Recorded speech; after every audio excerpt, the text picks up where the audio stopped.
the two things that were always the major hangups for me that led me to leaving the faith would be slavery in the Bible, and really just the whole Old Testament. The entire Old Testament, pretty much all of it. And to be even more specific, the Bible, like, when Carla, when I was mentioning earlier, just the not necessarily there having to be a major event happen.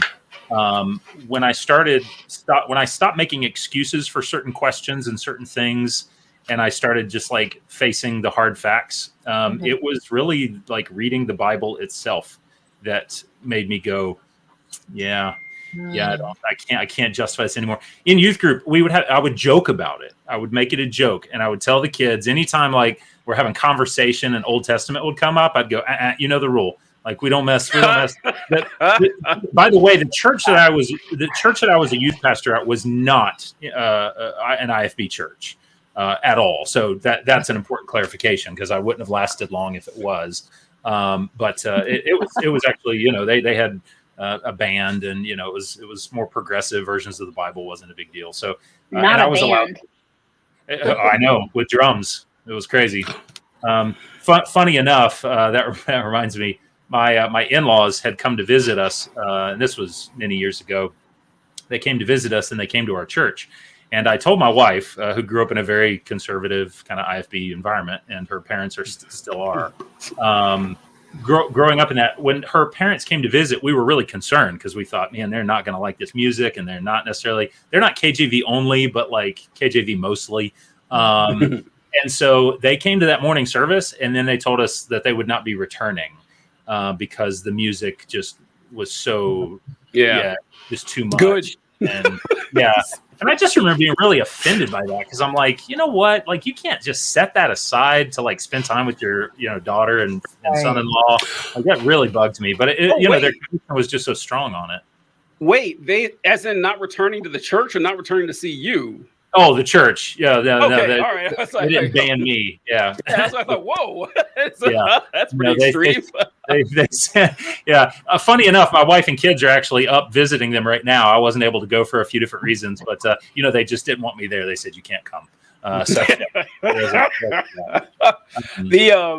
What you mentioned, so this one, I don't know. I guess it was part of my journey, like everyone else's too. But the slavery in the Bible thing, this one, I mean, I know we've like back in the Facebook days. I remember we would be in these discussions too, because the answer was always the same. Whenever you bring it up, you'd say, "Hey, you know about the slavery in the Bible?" First thing people would say, "Well, it wasn't slavery; it was indentured servitude." Then you had to teach them what their own holy book says, because they didn't know. And it's like, no, it's indentured servitude. For those of you who don't know, the system of slavery in the Old Testament worked like this, is that you were allowed to enslave Hebrew males as indentured servants for 7 years. Like say they had to pay back a debt or something, which is weird that it's always 7 years, no matter what the debt is. I thought that was kind of odd. Like you'd think there'd be different lengths of time, but no. Levels. And you were allowed to enslave female Hebrew slaves as long as you wanted. Like they were yours for life. And you could enslave foreigners for life. And the foreigners, that if they had kids, those kids were also your slaves. Now, your male slaves that you had indentured servants, you had to let them go in 7 years unless they married a female slave, the one you own forever. And so he's been married to this lady for, 6 or 7 years. And then when it's time to go, you're like, oh, you want to stay with your family, do you? And he says, yeah, I do. Then you put a golden earring in and you own him for life too. That's the system. Like that is the system of slavery. And then when you explain like, oh, well, God says to treat them like family. No, it doesn't. That's not there either. It is.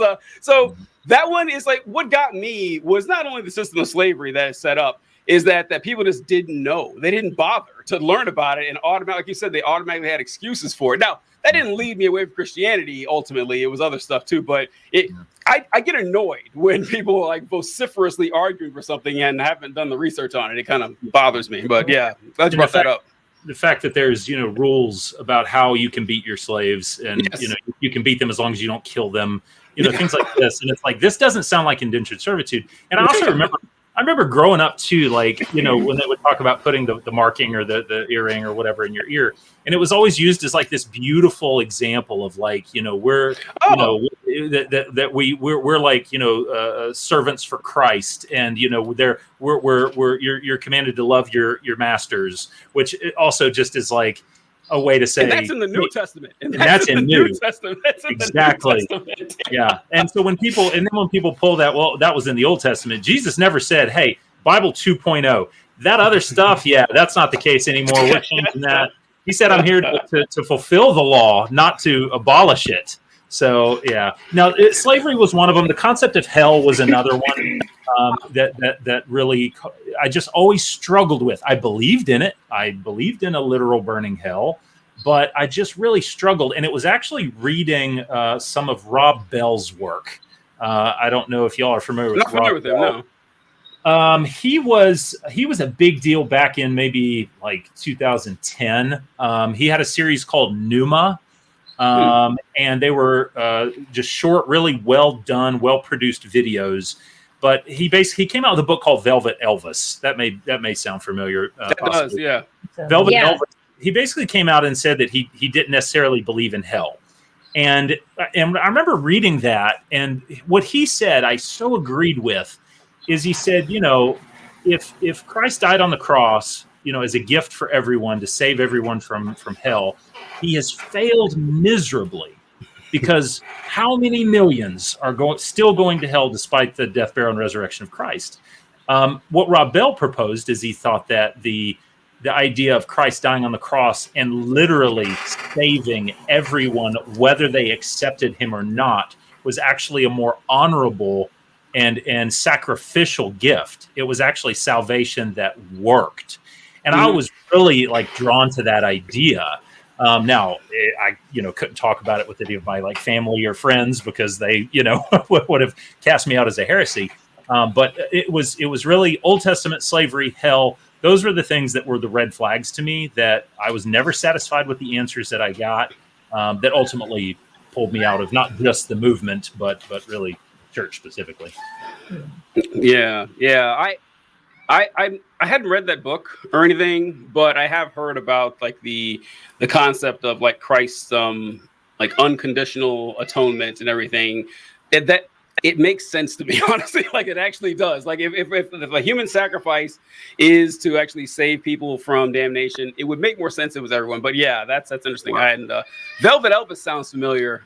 But it's like a cartoon character or something. It's weird, but it's like, but sorry. All right. I don't know who's up next here. I think it's you, Carla, right? You have the next question? I think that question was already asked. It was the whole what circumstances, I guess, led to you leaving the fundamental. Okay. All right, cool. And I made what's that I wouldn't even ask. So that's all right. No, I'll keep talking. That's about the journey. So like the circumstances. So you said that it was a few things like the concept of hell and slavery and everything like that. How did that journey go? So like for mine was essentially the catalyst was the finding out about the construction of the New Testament canon. That's really what kicked things off for me. Mm-hmm. How long because you said you jumped right into atheism, which that's surprising. Like it took me like 7 years to realize I was an atheist. I was still a deist for a long time. Like what was your journey like?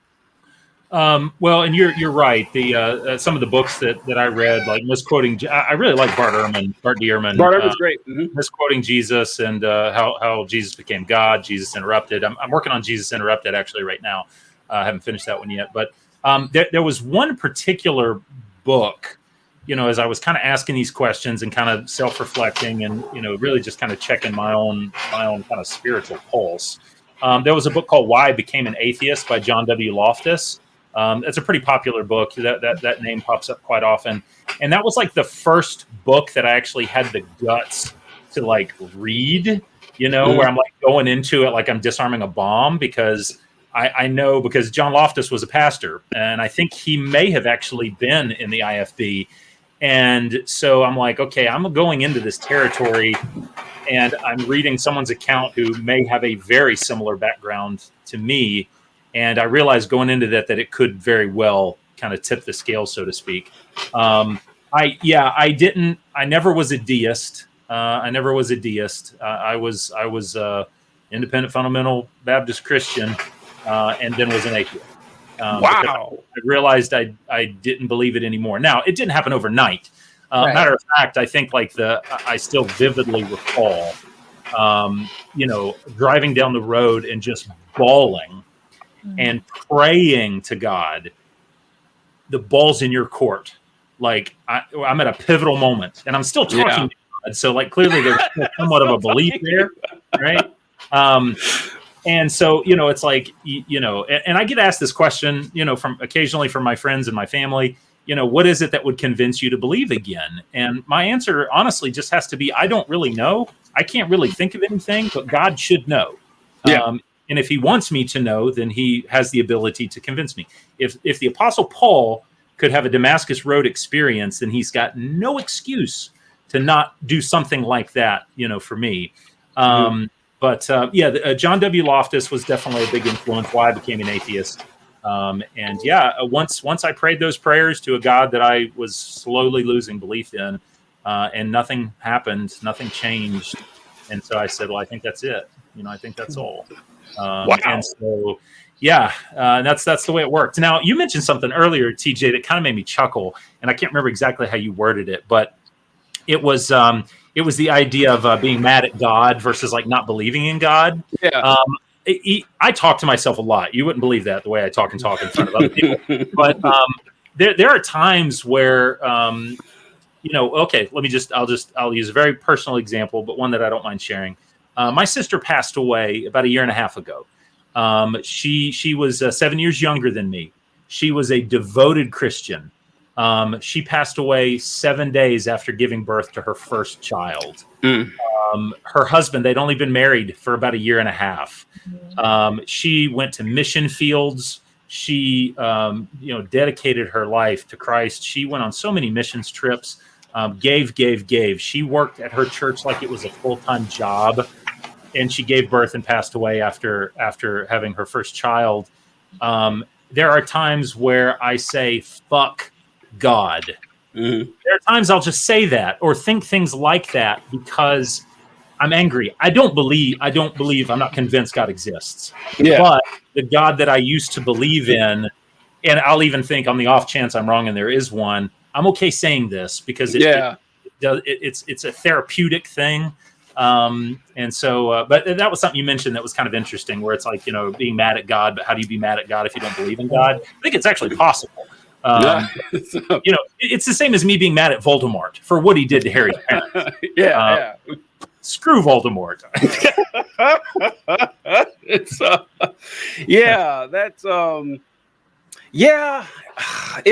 like I said too, it's like it's easy, like if you haven't had that experience, something like that, to actually have those feelings. Oh no, sorry, can you hear me? I can hear you. Yeah. Yeah. All right, there we are. Oh, my back. Okay, cool. I thought. Sorry about that. God may have tried to smite. Yeah, he's like, I'm here, bitch. Oh no. But yeah, like going through this, you never know how you're going to react, and so I do understand that as well. The concept of hell, that's an interesting one, because that happened. That was one of your first problems, right? Because what I'm trying to think about here is that, if I put an example for me, when I first lost my faith in Christianity, I still believed, like I had the look at the trees argument type of thing. I was like, okay, well, why is there something other than nothing? It just kind of makes sense if something out there, some divine artificer, some prime mover put all this together. And I kind of went down there. I didn't believe in hell or anything, though, because every now and again, I'll still run across atheists who still have like this lingering fear of hell. And also, too, we didn't go over this, but even the concept of hell itself has just evolved so much over time that, if you actually like go back to the origin of the Christian faith, they didn't have anywhere near the same concept of hell. This is amazing, but a lot of our concept of hell comes from Dante's fucking Inferno, which is insane to think about, that book's only a few hundred years old. But it's kind of wild about that. So did that really did that ever creep up on you or anything? Oh yeah, for sure. And actually, I want to pause real quick and say something. Sure. TJ, I've known you for a long time. Carla, I've just met you an hour ago. I went through the journey and believed. I was a genuine believer. My mother-in-law doesn't think so. She said you were never saved because it's impossible to be saved and lose your salvation. I understand that theology. I say if it was possible to be saved, I was, because I truly believed. And anyone who says I didn't, they're calling me a liar, and that we're not going to get along well. But what I will say, regardless of whatever y'all's positions are, I'll speak vehemently and sometimes with a little bit of passion myself. I lost a lot of Facebook friends in the early days when I was like evangelizing atheism, and I hated that I did it that way. I wished I could go back and do it differently. But it's important that I don't want to offend. If I don't think y'all seem really cool when we met, and I don't think you'll be hurt if I say something that doesn't jive with you. But just wanted to mention that I want to be respectful of other people's beliefs if they don't align with mine. As far as the hell argument, it really was, trying to reconcile an all-loving God with eternal torment. I grew up believing in a fire and brimstone hell. I never had another concept of hell. That's why maybe Rob Bell's idea was kind of attractive, because I'm like that God makes more sense, like to be all loving. You also hear, of course, you also have to be just. But there's no definition of justice for committing finite crimes that would require infinite torture. There's just no universe that would accept that. And you could even say, God is different. Yeah, but we're not. And he made us and established the rules if he exists. And I just couldn't come to terms with that. And as an atheist, my grandfather, who also just passed away a couple months ago, he was an evangelist, lovely man. I loved him dearly and respected the work that he did, even though I disagreed with it. He was a letter writer. He would write letters and send them all the time. It's a lost art, and he would do it just as long as he could. And one of the last letters he sent me, it was anonymous. He didn't put his name on it, but it was very clearly from my grandfather. There was no doubt about it. And, he just in that letter was pleading and saying how heaven was not going to be as sweet if I wasn't there. And my grandfather at that time was only about a year or so away from death. And it crushed me. It broke my heart to know that other people were burdened and hurting because of something I just didn't believe. And so it's like more than just my own personal belief. It's also knowing that you're kind of sort of in a way responsible for how other people feel about you and are hurting. And I hate that. Like that part really sucks. Yeah, that's when I became an atheist, I didn't tell hardly anyone. I was dating a girl. I had to tell her because she was still a Christian, but she's the only person I told for years. And other than other people I dated who ended up breaking up for that later on too. But the main reason I never said it was for that reason right there, is that I was never worried about my folks, disowning me, which a lot of people do have to worry about. Yep. But I didn't want them losing sleep at night, worried that their son might be burning in hell one day. I didn't want to put them through that, and until my hand was eventually forced. So yeah, that does cause a lot.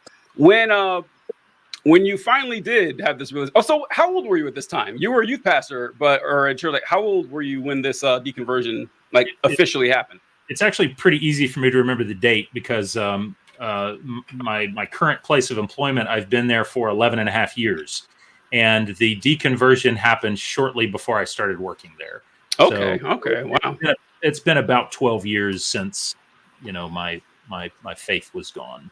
Okay. Also, I wanted to comment on this too, that I too was an asshole Facebook atheist. Oh my God. It's so cringy looking back. Probably what attracted me to you back then, because I'm like, oh, cool. He's also an asshole atheist. I got to talk to TJ about this. It was brutal, man. It's like, although I only feel like 40-50% bad for it, because everything I said, I was right, but I'm just saying that I could have been a little more. But then again, there's very few tactful ways to say this is bullshit. Like, it's hard. Like, you really, it's very tricky to do something like that. But when this did happen to you, did you immediately tell everyone? So you were married at the time. So you're like, how did you break it to your family and friends and everything? Like I said, we're coming up on 19 years, and this happened 12 years ago. So yeah, we were pretty deep into the marriage It was when that came out. What I'll mention about that process, you said you kind of kept it to yourself. That wasn't an option for me because I was in ministry. Like I was the youth pastor that had left the church, and I stopped going to church. And my wife especially was like, you have to tell my family and you have to tell your family because I can't lie for you. Yeah. And families are very close. So we'd go to birthday parties all the time, and like somebody in the family would pray before we would eat. And so it was not an option. I wanted to. I thought nobody needs to know. It's nobody's business. But I was being pretty naive because it's like, and it put my wife in an unfair position where she had to pretend, that it wasn't the case. So I wished I could have kept it quiet, but I didn't have that choice. As far as when I, did, obviously it was very difficult for my wife. I felt really bad for her because it was like she got a real catch-22, where like, hey, you married a believer and now I'm not. And that made me very sad because I'm like, my mom, when I told them it did not go well, we have a great relationship though. I think it actually, so I'm using my iPhone for my camera. I'd never really done this before. And my mom actually called. And I think that's what interrupted the video stream. Oh, okay. I think that's what happened. My mom called. I've got a really good relationship with my mom and dad. I'm very blessed because I'm blessed and highly favored to use a Bible term. Nice. It was. I still have a good relationship with my folks, but when I told my mom and dad, and my mom said, "Why? Like, is Elizabeth going to leave you?" She said, "Is your wife going to leave?" And I was like, "No." I was like, I can't say what's going to happen in the future, but right now we're committed to this marriage. And she's like, I would leave your father in a heartbeat if he pulled what you're pulling. That's what my mom told me. And my only response is, I believe that love is more powerful than religion. And so I think we can make it. And we've done okay. We've got 3 kids. We definitely disagree on some things. They're actually up at camp, at Christian camp up in northern Wisconsin. TJ, you probably know the camp. And part of that bothers me because I know that they're going to be trying to, convert those kids. That's why there's places exist. And I hate indoctrination with a passion. So, I mean, there's going to be some tough times, but, we've done okay. I lost a lot of friends, and not even ones that were just like, screw you, man, I'm not talking to you anymore. It was more of just they kind of disappeared. We didn't really have anything. We didn't have that one thing in common anymore. And that part was hard. Carlo, when you touched on like the difficulty of that is so real. Because one thing that organized religion does, whether it's IFB or whatever, is they do community really well. Yeah. And so it's like if you're not in those movements, you have to kind of own that and try to make community work in a different way. But they do that well, and so it feels like a divorce because you just lose so many different friends and family occasionally. But I'm very lucky with my family. I will say that they've continued to be. They don't support me in the sense they agree with me. They probably pray every day for me, and I appreciate their thoughts. But we're still close as a family. Yeah. So you mentioned how you didn't have a choice. I don't know about that because like one of the things is when I you talk about how a lot of the posts I made, you were drawn to them because you identify with them. This happened a lot. It happened a lot over the years. I've gotten several messages from people who are either married or like they're deacons or they're highly involved in a church or something like that, maybe an assistant pastor, something like that. And they don't tell anyone because they're like, I might lose my family over this. And, the church is how I make my living. And they do live the lie. Now, how they do that, I don't know. Like it would eat me alive. I couldn't do that very long. Like it would like shorten my life if I did something like that. And like you and I, we're incredibly fortunate to have families that, did accept our beliefs or however they were. Like in Kai's testimony, I remember she talked about. So Kai, if you don't mind, like with Justin, because I remember you said that your family, you guys have like a strained relationship. Was that over the religion thing? Because it was like when you were like 18 or something like that, if I remember correctly. Yeah, so I was 18 when I got kicked out for very dumb, asinine reasons. And it kind of like fractured that definitely fractured the relationship. But then like the way things progressed and like the decisions that my parents made around that, I think like didn't help. And then like things got better and then they whatever. And now we just don't talk. But it's not necessarily related to the church. Mm. It kind of is, but it's more of like related to like my upbringing and like setting boundaries that I'm not going to get into it all in here. We can talk off. Yeah. But I think getting kicked out of the church and my house at 18 definitely like fractured it. And then I've just gone in a different direction. Like I'm still a Christian. I still go to church. I'm just not IFB or anything close to it. So my parents, it's definitely part of it's probably like because of the IFB, but also there's a lot more to it than that. So I don't know if that really like connects the dots there. Oh, no, it's fine. I just couldn't remember, like, because I know you had left the IFB, and I couldn't remember if that's what would cause the schism. But it was like I think it started it. Yeah, it seems like it was tangentially related, if nothing else.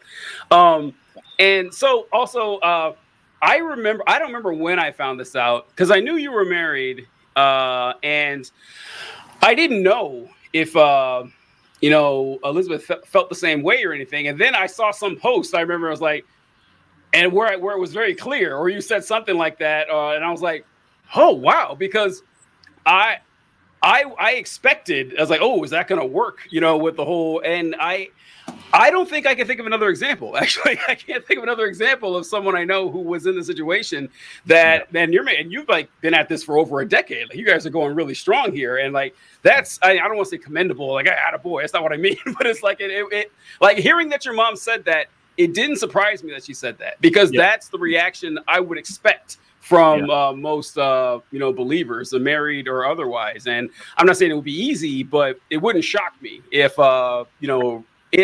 and when that happens to people, it's like, oh yeah, well, I know the rules. Don't be unequally yoked and everything. So like that's amazing.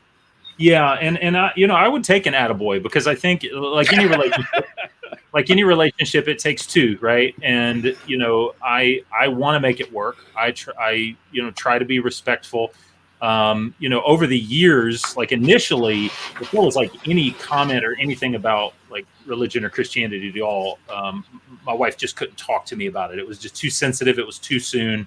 But over the years, like we're able to dialogue around certain topics. And I feel in a lot of ways kind of privileged because I've been in both camps. So I can understand where folks are coming from because I was there. Like that was my life. That was everything. And so, we'll both joke and have agreements on like, the Southern Baptist Church movement or the mega churches, we'll make fun of those things and we both can get along on that topic because we're like, Joel Osteen is just, what a total fraudster. We can talk about that kind of stuff.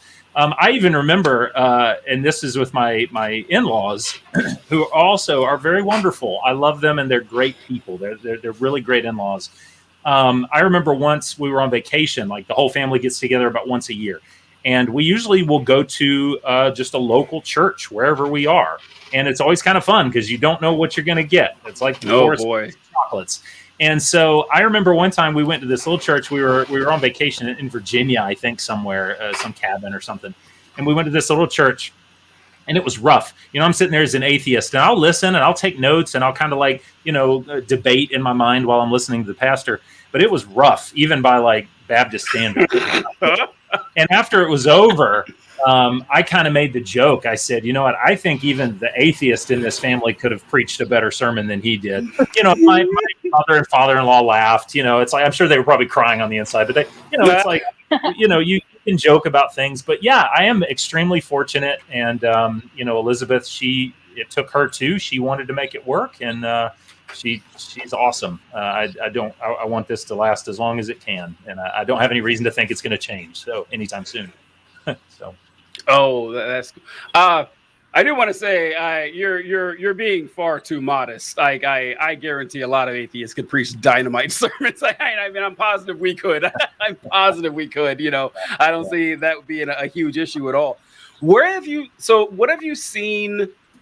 I don't think I told you this question was coming, but what have you seen as in trends when it comes to people who grew up like us and where they end up? Of course, it's all over the place.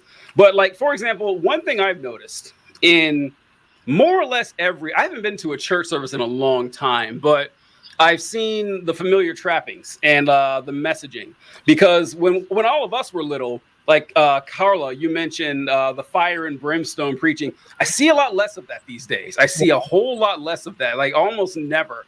And that was always the main selling point, you know, back in the 90s and early 2000s. Like, it was fire insurance. Hey, you know, you don't want to go to hell, right? So accept this free gift of Jesus Christ, accept him into your heart and all that. But now it's kind of more like, hey, come to this church and develop a close personal relationship with Jesus Christ, and that will enhance your life and make it better. And the hell stuff comes. It's like Scientology. Like, the hell stuff comes later. Like the stuff that's harder to stomach seems to be pushed later on. Have you seen that? Because I've seen a lot more of this, obsequious, ingratiating version of Christianity than existed, any time in the 20th century. Mm-hmm. Yeah, 100%. I mean, societies evolve, cultures evolve, people evolve, things change. I mean, it's a lot of the jokes that we were all saying that we have in common. It's so different now, just with the invention of the internet. It brings people together, and it gives more perspective. And we didn't have that growing up because we just had what we were surrounded by, and so there wasn't there wasn't really an option, just because where we were born, and But yeah, like you, I've been to some church services. Like if I go with my folks or somebody, and yeah, I don't hear as much of that, just because socially it's not as acceptable. The churches that continue to do that, I'll give them props for sticking to what they believe in. Right? That's what I said. That's funny. I said the exact same thing. Yeah. That's so funny. And this is it's like, how do I word this, or how do I say this without sounding like a bigot? I'm not a bigot. I'm not going to say that. I know, I'm afraid. Like, how do I say this? When you have churches, I don't even know if Baptist churches, and definitely not IFB churches, I don't guess, where they will, have gay marriage ceremonies. They allow that in their church. And then you've got the other churches who, that's a sin, that's wrong. Oh, you can't do that. Again, in a weird way, it's like, well, looking at the scripture, like, one is being, right. I know, it's like, not that I don't like that. They should be able to marry whoever you want to marry, but from like the authority of the church, it's like you either have to change and lighten up a little bit, or you're probably going to close. I do believe that that the religious, especially Baptist, Independent, Fundamental Baptist, it's one of the fastest shrinking groups in the country and in the world, because they're not evolving with culture, and it's just a matter of time before they die off, literally. Literally, yeah, you're right, yeah. So yeah, absolutely. I think they have to change. They have to evolve, or they won't survive. Yeah, was it Kai? Were you? I've lost track of like who was here for each episode. Like, we rotate sometimes, but was it all four of us that did an episode about the Southern Baptist Convention, or was were either of you there for that? I think it was you and Kayla. Oh, it was me and Kayla. Or maybe we talked about it. Did we actually do it? Okay. Oh, maybe. I can't remember. Well, the Southern Baptist Convention met. Did you guys talk about that, Justin, a few months ago? It was in Indianapolis, and they had about women preachers. Yes. They had a vote on women preachers, and I can't. It was like by one vote they allowed women preachers or something like that. Oh, and they also voted on the Nicene Creed, which I thought was weird because did any of you guys ever learn the Nicene Creed as Baptists? I never did. I knew what it was, but I never had to memorize it. Yeah, I didn't have to memorize. Yeah, when I got to college, I knew about it, but I didn't memorize it. Yeah, and so they were voting on whether or not they should recite the Nicene Creed during Southern Baptist church sermons, and they voted it down. They said, no, we're not going to do that because we're not Catholics. So get out of here. But you know what they do? They did at the conference every day? The Pledge of Allegiance. They did that every day, which I found very funny that, it's kind of devolved into this civic religion. But you kind of answered the next question I was going to ask is like, one thing that we like to do, Kayla reminds me of this all the time, that where the point of the show is not to gun for religion in general. And, they got to kind of rein me in sometimes for doing that. But it's like, that's not the point. Like, the point is, I got Kai's not. The point is that the pernicious nature of independent fundamental Baptist, cult in general. And so outside of outside of like what you mentioned of the the strict adherence to these, ancient rules that they're trying to apply to modern society. What are some of the negative effects that you specifically find from, this particular version of Christianity? And it's a stretch to even call it Christianity. It really is, because it's like is mainly worshiping like conservative American white supremacist culture. Like that's what it actually is. It's not really Christianity, and money and capitalism, which is really funny when you read the works of Jesus. Like I challenge you to find one nice thing Jesus ever said about rich people. Like he shit on rich. He spent 3 years just constantly shitting on rich people. But independent fundamental Baptists can't get enough of saying how great rich folks are. But so from your tithers, because they're tithers. That's a good reason. That's a very good reason they're always on that. But outside that, is there anything like in particular that you find, noticeably unsettling about the IFB movement? I wouldn't have time probably to go through it. I just, even when I was in that environment, it just seemed like so much time was wasted over things that didn't matter. Like that was just always my biggest complaint. And the churches that I went to that, were really more about the clothes you wear, the music you listen to. Those churches, ironically, did very little community outreach or giving or charities or fundraisers. They were more concerned about if you wore pants and you were a woman than, feeding the poor. Or taking care of so that has always been concerning. Now there may be, I definitely don't want to just blanket all of them. There may be some that, independent fundamental Baptist churches that that do that a lot. But so much of it comes with baggage. It's like, hey, we're going to go and we're going to deliver food, but we're also going to be preaching to all of them. And you have to have both elements there. It couldn't just be to give. Actually, I was just talking to my grandmother. This is just like 2 or 3 days ago. We were talking about the homeless population, where I live, High Point, Greensboro, Winston area. And it's everywhere. It's everywhere. It's heartbreaking. But we were talking about that. And, the do you give, do you not give? And my grandma probably liked this because I referenced something that I had said as a believer. And I told her, I said, in the Bible, Jesus doesn't say, give to the poor, but make sure that it's to like an organization. So they're not going to buy alcohol or drugs. Like, Jesus said, make sure that you give your money to, make sure you vet it, make sure they don't waste it on things. No, he just said, give to the poor. Mm-hmm. Like there was no requirements to it. Feed your neighbor. It was pretty straightforward. It wasn't our responsibility to do the vetting. It was our responsibility to just give. And unfortunately, there are way too many churches that don't take that key and move forward with it. If they did, I'd be a lot more tolerant of their existence.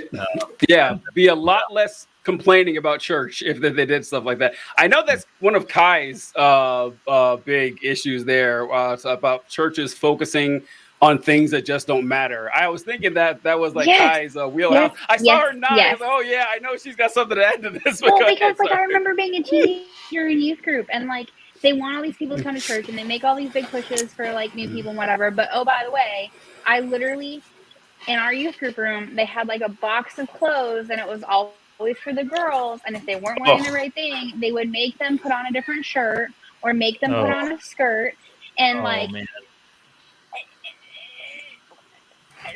the legalism and the Probably rules didn't come of back. like the IFB, it doesn't match what. No, I said they didn't probably come back. didn't come back. Why would you if you're like?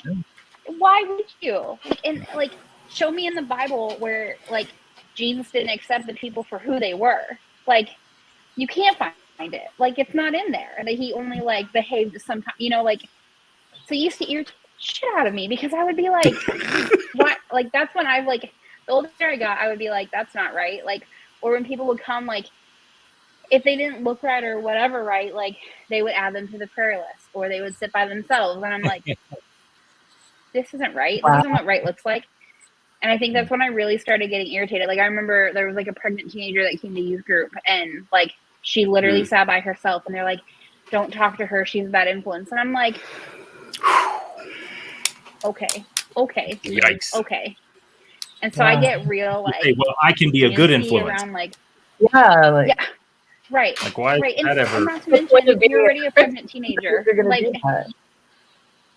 this is like 2007, 2008, like before, like I guess like having kids outside of wedlock is more normalized than it is now, right? Like I don't know. I just get really TJ's right. It really just irks me the wrong way because all these rules. I'm like, it literally is in the Bible, and you cannot show me where it says it is. Like Jesus literally sat with the sinners, like and like the whores of the town and the criminals. So like, but you want to make people change clothes so they can just be at church? Like, Right. I'm not okay with that. I'm not. Makes me Yeah. angry. I get a little passionate about some things sometimes, and That's why we're here.